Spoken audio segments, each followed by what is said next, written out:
Donald Trump is running for President of America and the President of America contest. Americans like Trump because he's got loads of money, which is sort of their version of being clever. I mean, he's built all these giant buildings and written his name on them so no one else can steal them.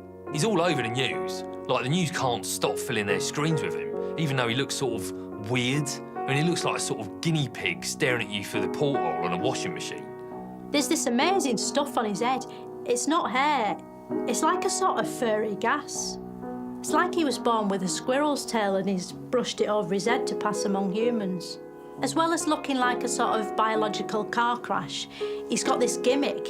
He says horrible things about people, totally slags them off. I never attacked him on his look, and believe me, there's plenty of subject matter right there. That I can tell you. He slagged off John McClane, who was a Vietnam War hero. He's a war hero because he was captured. I like people that weren't captured, okay? I hate to tell you. He slagged off loads of women. You've called women you don't like fat pigs, dogs, slobs, and disgusting animals. Your Twitter account... Only Rosie O'Donnell.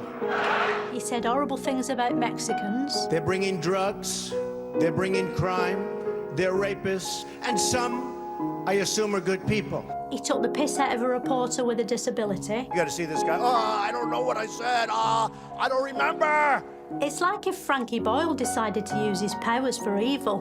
One of his enemies is all Mexicans, who he wants to build a wall around. He says Mexico's the new China, which it isn't. Tupperware is the new China.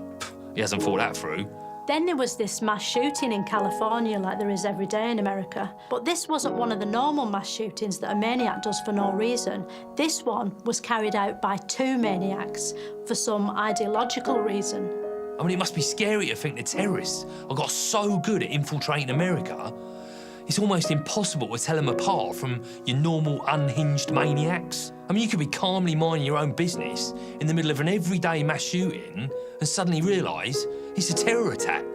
Anyway, then Donald Trump said he'd ban all Muslims from entering the country, and suddenly, even though he'd been saying all these Hitlery things for a while, that was just too Hitlery for everyone. Donald J. Trump is calling for a total and complete shutdown of Muslims entering the United States until our country's representatives can figure out what the hell is going on.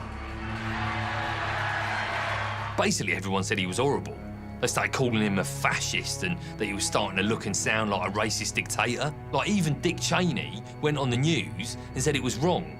And he's the bloke who invented filling Muslims with water till they say they're terrorists just to make it stop. Chop up the jam, chop up the jam, the Trump is dead. Super Trump! A lot of pundits predicted that support for him would fizzle out after the summer. That doesn't seem to be happening. It's exciting watching footage of his rallies, thinking, oh, this'll be in a documentary in about 20 years' time with ominous music on it, and here's me watching it live. He says all these things that aren't true, and loads of his followers don't trust the media, so they believe whatever he says. So he can basically create his own mental reality and have thousands of people blindly agree with him. Actually, saying that out loud makes him sound sort of terrifying, but luckily he's also got silly hair you can laugh at. I mean, there's no way Hitler would have risen to power if he had some weird physical thing that made him look silly. You know, like stupid haircut or a little moustache. Oh, fucking hell.